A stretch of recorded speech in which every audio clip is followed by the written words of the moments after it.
Welcome to On the Bubble. My name is Tsubasa Ueda, and today I have my top 32 deck list from Calling Portland. This will be done in one take and no editing, so if I miss something, I'm sorry, man. I'll just go over the deck list and sideboarding today, and if you have any questions, you can leave it in the comments below, and I'll get to them whenever you ask them. And I'll also leave the deck list in the description below, so you can check out the deck list yourself as well. I'll mention every single card in the deck, but we'll only stop and talk about that card in more detail if it's interesting. If it's not interesting, such as like Command and Conquer, I really won't talk about it too much. So first, Nuu, the hero. It's just a very basic 40 health, 4 intellect hero. Its most interesting status is that it gives stealth cards that if it blocks a...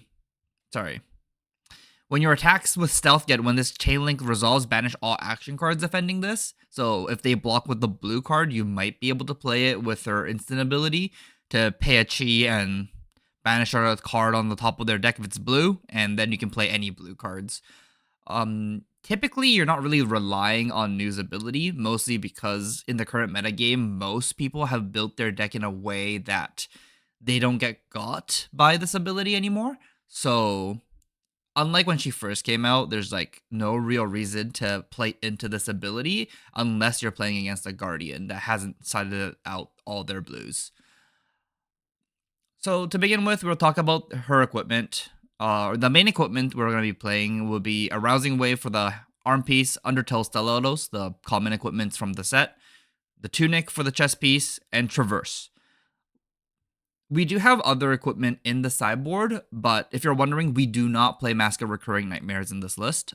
I personally think that card is not great, and it only makes your better matchups better, and it actually doesn't make your worse matchups good. So I choose to play Traverse and play less cheese in my deck. Just to start off with the main deck, we have Command and Conquer. Not interesting, but the one thing I would say is this card is very strong with Codex of Frailty. So if you do get a chance, you want to block with this as early as possible, or play it as early as possible. Next card, E-Strike. It kind of smooths out your hand and it blocks for 3, so no reason not to run this card. I guess something that'll be interesting here will be the 1 copy of Hiss. The 1 copy of Hiss is in here because you do really need a way to pressure Enigma somehow, but Hiss is compared to Venomous Bite, which we play 2 copies of, is below rate, and just giving a card go again requires you to have multiple cards in your hand, so it usually ends up being pretty awkward to play. At least if you're trying to be on rate or above rate. So I choose to only play 1, so they at least have to respect it if you show them 1. And typically for any reaction, including Hiss, Pummel, Venomous Bite in my deck, I don't play the 3rd copy because if your opponent sees 2 copies in their graveyard, they have to respect the 3rd one still, and if you show them 3 copies, then they can discount the 3rd Hiss or the 3rd Venomous Bite. So you only play 2 just so then you would never have the 3rd in your graveyard. That being said, Justinic is a 3 of. This card is insane, and a 0 for 5 is too good to not play the 3rd copy of, so we do play 3 copies of Justinic. Leave No Witness has the same kind of rule as Command and Conquer. It hits the arsenal, and it pairs really, really well with Codex of Frailty. So you want to be blocking with it, or at least playing it as soon as you can whenever you see this card. So the core of this game plan for this deck would be to just play Codex of Frailty and attack them with either Leave No Witness or Command and Conquer if you have floating resources. And you want to keep on doing that until you kind of catch back up on rate with Nuu, because Nuu is typically below rate in everything she does, and the best thing she gets is Disruption and Codex of Frailty. So you really do need to be abusing Codex of Frailty and trying to play 3 copies of Codex every single game. Looking for a scrap, it says as an additional cost, you can banish a 1 power from your graveyard, and if you do, it gets +1 and go again. This is typically how you gain back your rate in most matchups. It costs 1 and it attacks for 5, and all you have to do is banish a 1 power from your graveyard, and almost all of your blues in your deck are 1 powers, so you just need to be aware of blocking with a 1 power early so that you can turn on looking for a scrap. And once you have 3 1 powers in your graveyard, then you can stop thinking about this. But typically, you want to be blocking a lot with this deck. And the only time you don't really want to be blocking would be when you play looking for a scrap into something like Command and Conquer by pitching a blue. So I think looking for a scrap is a very important piece. It's almost never gets cut. And the only time you would think about cutting this is if you think you can full fatigue your opponent, someone like Dash. Otherwise, all the cards that I'm talking about right now, we say it says 57 card deck here. All of these cards stay in almost every matchup. Next card, I think this will be interesting for most people, will be Pummel. Pummel is a card that doesn't have that many targets in this deck compared to someone like Guardians, but we do have 3 good targets. It's going to be Command and Conquer for your classic Command and Conquer Pummel. We have the Weakest Link for not that great of an on-hit, but at least the Pummel discard is still decent. You want to be pitching a blue, activating Tunic to go Command and Conquer Pummel or the Weakest Link Pummel. The last card that this card pairs with will be a card called Surgical Extraction. This card is like one of the best assassin cards in the game right now, and if it hits, you got to look at your opponent's hand and banish it. I guess a note for a Surgical Extraction with Pummel would be that you should make them discard a card with Pummel first, and then rip a card with Surgical Extraction. The only time this isn't the case is when you want to look at your opponent's hand first if there's a specific blue that you're trying to banish from your opponent, and then make them discard. So do take like a second to think about which ability to order first, but in most scenarios you want them to discard a card first, so then you can rip the best card out of their hand after they discarded. But Pummel is a card that really does get people, and if you really need to catch back up, or if your opponent is going to give you a little bit of space to set up, you really want to do Command and Conquer Pummel them to put them back from a 5-card hand to a 3-card hand, and that is going to be your golden way to win games with this deck. A lot of the times you will be missing like a blue, so your hand will be like a blue Command and Conquer, and you won't have a Tunic trigger, and you have a Pummel in hand. That's where the Traverse comes in handy, where then now you can block with a Traverse and get a blue on demand. So whenever you draw a Pummel plus a 2 cost, you can always get the blue with Traverse. And if you do that, then you're kind of building your own Command and Conquer Pummel turn, and you're using the Traverse chi not for Nuu's ability, but for Pummel Command and Conquer more often than not. And that's where you get the most leverage from the Traverse. So you get 2 extra block from the Traverse block. You get the blue. You just need like 1 more blue or even a red, and you can go Command and Conquer Pummel, or you can do Dagger, Command and Conquer, 2 floating Pummel. And even if your opponent knows about it, if you start with like a Scale Peeler, they have a really hard time blocking it unless they, give you most or all of their hand. So yeah, I think I would try and play to your Pummel as much as you can. The only thing I will have to say is because you only have 9 targets in this deck, if you do Arsenal the Pummel, it could get stuck there for more than 3 turns, and that could be detrimental if you draw a Codex of Frailty. So be mindful of like how many 2 costs you have left in your deck and how many codexes you have left in your deck, and be okay to block with the Pummel more often than not. I guess an interesting card in this deck would be Sigil of Solace. We don't have Count Your Blessings in this list, mostly because I didn't test the Count Your Blessings for this event. So there might be a deck list with Count Your Blessing that is a little bit better than what I played, but I do like the one Sigil of Solace. It does create a lot of scenarios where your opponent tries to Command and Conquer you or attack your arsenal, and you get a Sigil of Solace in response. It works really well with Codex of Frailty because You'll be always be able to empty out your hand with a Sigil Solace when you play Codex.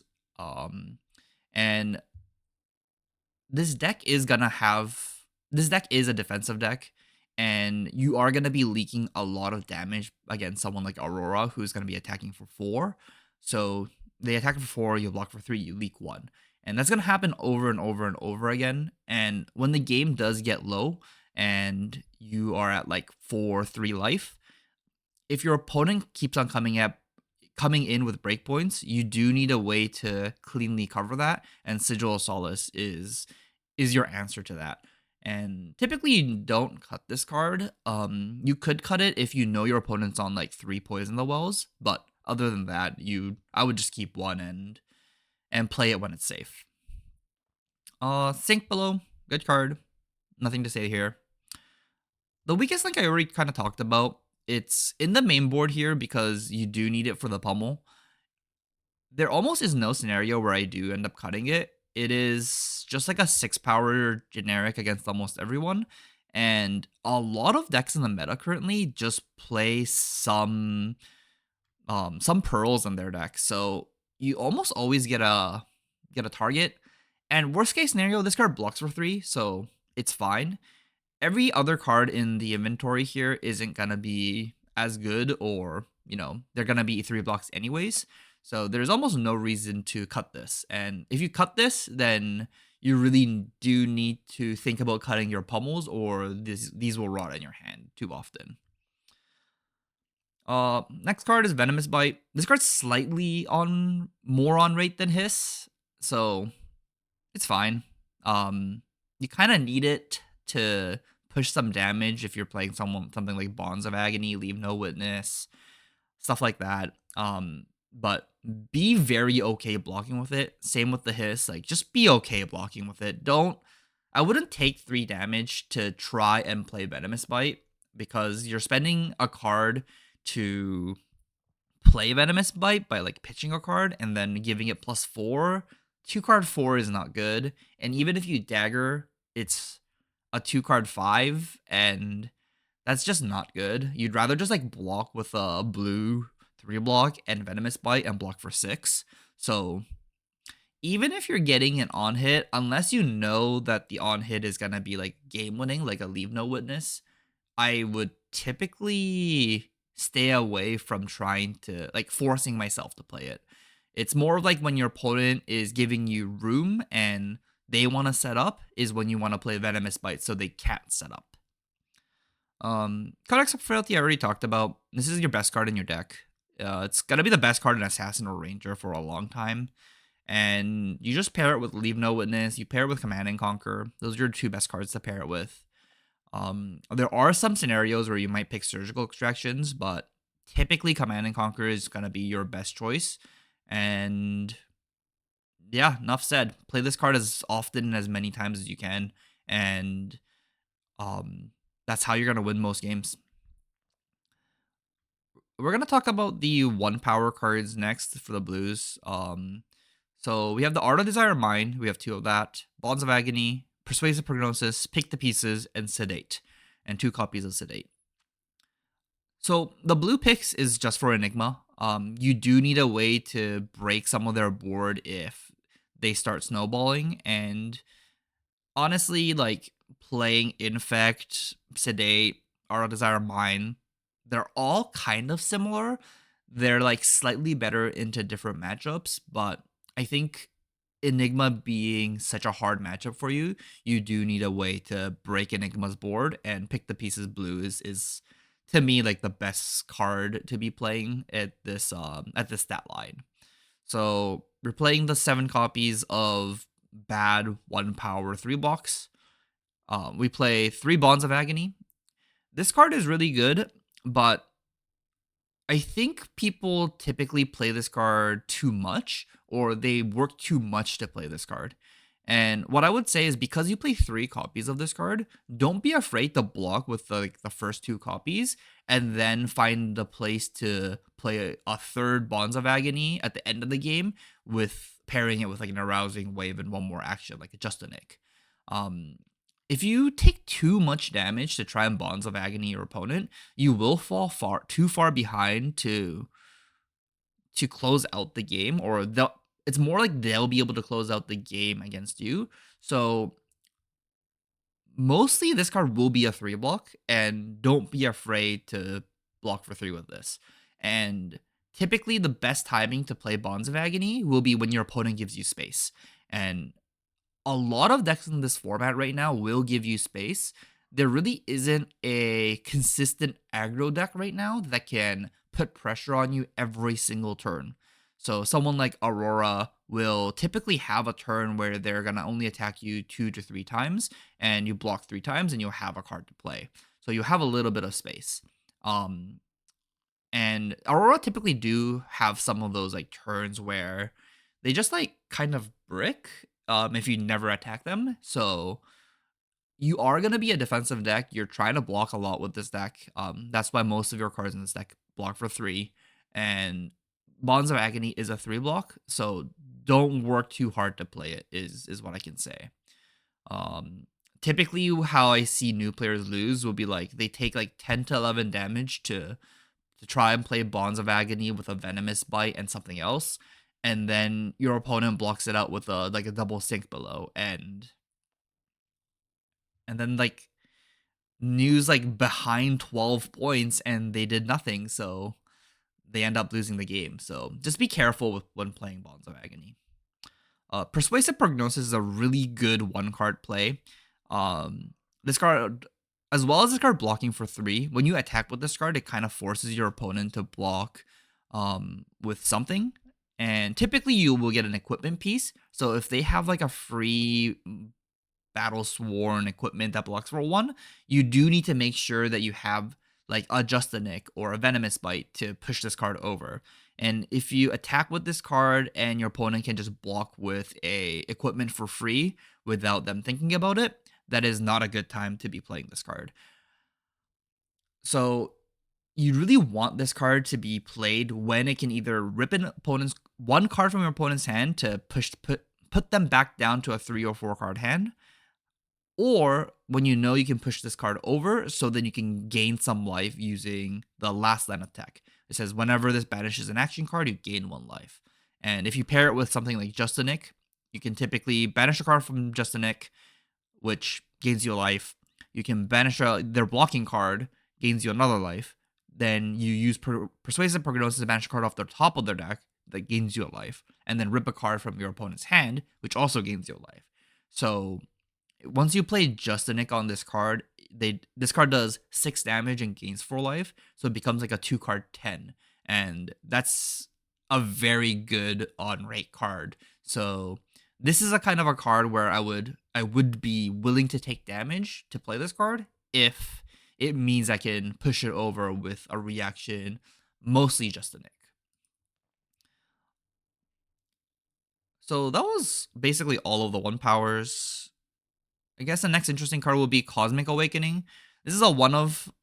We don't play Mask of Recurring Nightmares, so we do need a way to beat the slower decks. Someone like Riptide or the New Mirror. Just anyone who you think will go to fatigue, you do need some way to close the game, and Cosmic Awakening is a really good way. This card is really good because in the New Mirror, if your opponent banishes it, they can't play it because it will attack for 0. And it's a pretty easy setup. All you need to do is transcend all of your cheese. And then if you find 3 cheese with this card, you can attack for 20.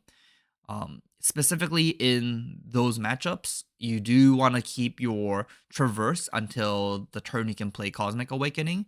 Then even if you pitch 2 cheese for 15 damage, a 4-card 15 should typically close the game out in a very late game stage. So I would look to pitch stack this card if the game is about that. And if it isn't, then you can kind of ignore it and just look at this card as a blue 3-block. I guess talking about cheese, we should talk about the 4 cheese in my main board. We do have some cheese in the sideboard, but the 4 cheese we play is Homage, Passover, Preserved Tradition, and Rising Sun, Setting Moon. These are all cheese that kind of do at least something when you play them and are pretty easy to transcend. I would be looking to arsenal this card very often and then waiting until I find the second chi, and then be willing to just play them out for their ability, even if you can't transcend it, if you are wanting the Codex of Frailty. So these are all cards that typically don't require any targets other than Preserve Tradition, but it's a really easy way to turn that one on. And Passover is also very easy to turn on. So basically, they're all unconditional cheese. And we don't play Grains or we don't play Pathball Travel in the main board because those cards require targets. I think that being said, you just do really need to transcend once with this deck because you play Traverse, and that's all you really have to keep track of. Is you do want to work for your first transcend, but after your first transcend, you don't really need to try and transcend any of your other cards. Obviously, unless you're trying to play Cosmic Awakening that game. I guess as a note for Preserve Tradition, the card you really want to target with Preserve Tradition will be Codex of Frailty. So you get to play Codex 4 times in a game instead of 3. And a great thing about Preserve Tradition is you play Preserve Tradition and transcend it, and then you block with Traverse and shuffle your deck. So you can try and draw your 4th Codex of Frailty somewhere in the mid half of your game instead of waiting until your pitch deck. So in games where Codex is really good, you just want to play Codex as many times as possible, and that's typically how you'll win games. Levels of Enlightenment. This card's insane. I don't know what else to say about it. Do your good player shenanigans and try and get all 3 modes active. And if you do and draw multiple cards on this card, you will have a hard time losing. And I guess the last card here would be Warmonger's Diplomacy. This card is good against the Runeblades. It kind of sucks when you draw it off like a Ponder with Codex of Frailty, and sometimes you don't want to even arsenal it. But, you know, I think it's just too good against Viserai that you need it right now. And, like, it's fine against Aurora. It blocks for 3. Like, this card's not interesting, but it's fine. I think you have to play it right now. I want to cut it, but I don't think I can. Okay, then moving on to the inventory, I guess we'll talk about the daggers first. The daggers I play in the deck is Mistblade, Scalepeeler, and Spider's Bite. It's pretty simple. You almost always want the Mistblade in, and your go-to dagger will be Scalepeeler. The times you'll take out Scalepeeler for Spider's Bite is when you know your opponent not wanting to block with their equipment anyways.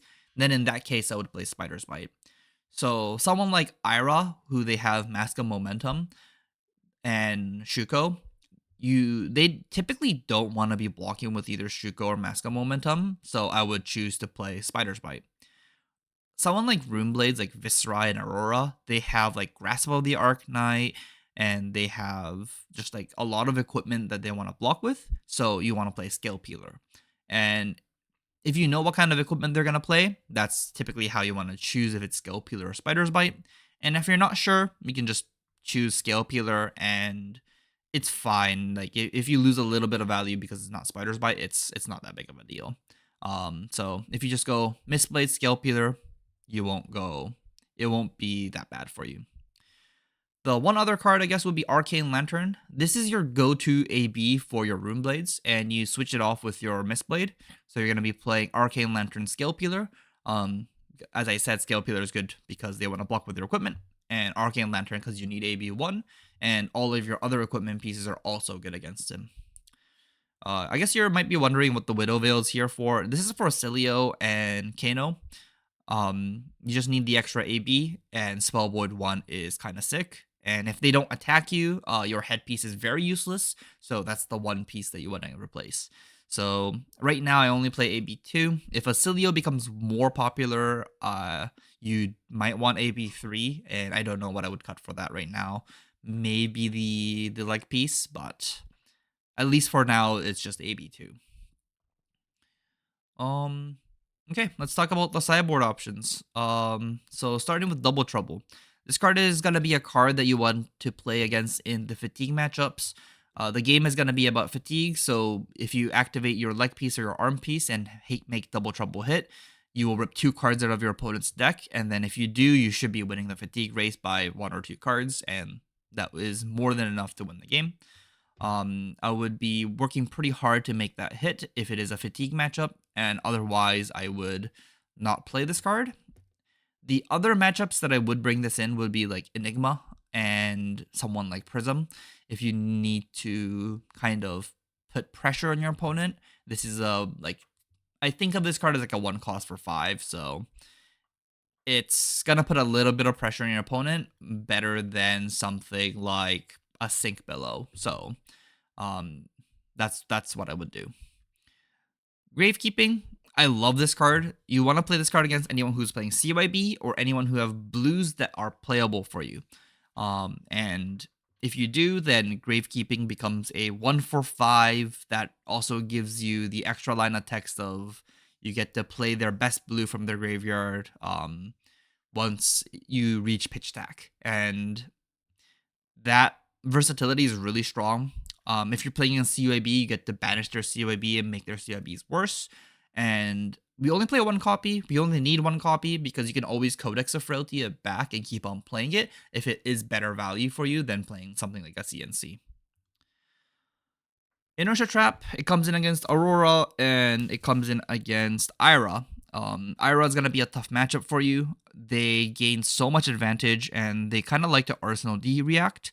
So if you Inertia Trap their second attack, which is always going to be greater power, you can bottom deck their D-React and kind of get extra value there.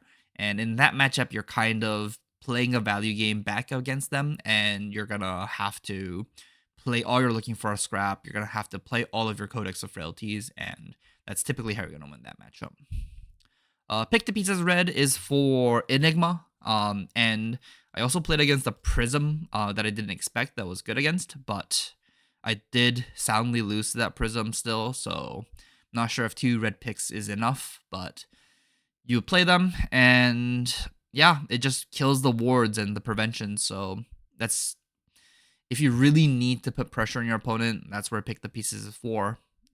2 might not be enough, but this is what we get right now. Next card will be Siren's Call. This card's insane. It's in the inventory because not every deck is playing blues. I would play this card against anyone who plays 9 blues or more.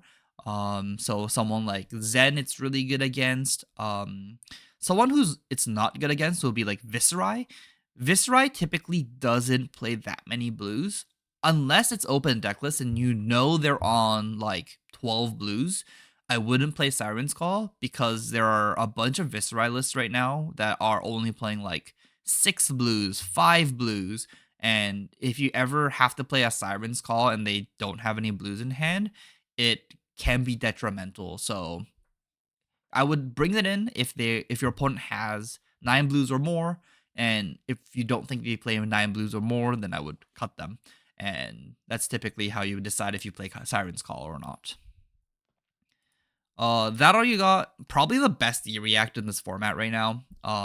It blocks Ira's Kodachi, second Kodachi for 2 and draws you a card. It blocks Starfall and lets you draw a card. And it blocks the daggers from Nuu in the mirror that lets you draw a card and lets you convert a little bit better. So I would just play this against anyone who you would typically want defense reactions against and all the heroes I just mentioned. Next card is Pathway Traveled. I said earlier that you didn't really want to play cheese that like you needed to have targets for. Pathway Traveled is a card that gives your next attack go again, and it transcends. This is a card that you need against someone like Enigma, or any deck that you really need to put pressure back on them to win the game. So if it's not going to be about a value game or a fatigue race, then you want Pathway Travel in, and yeah, it kind of just lets you do a lot of flexible things. It is replaceable with Grain that tips the scale, which is the one that gives +1. Just play the one that you like better, and either or is fine, but you want one or the other. And then the last card here will be the Sacred Art Undercurrent Desires. This is a new legendary spec. Oh, I guess it's technically not a spec, but yeah, it can only be played in new.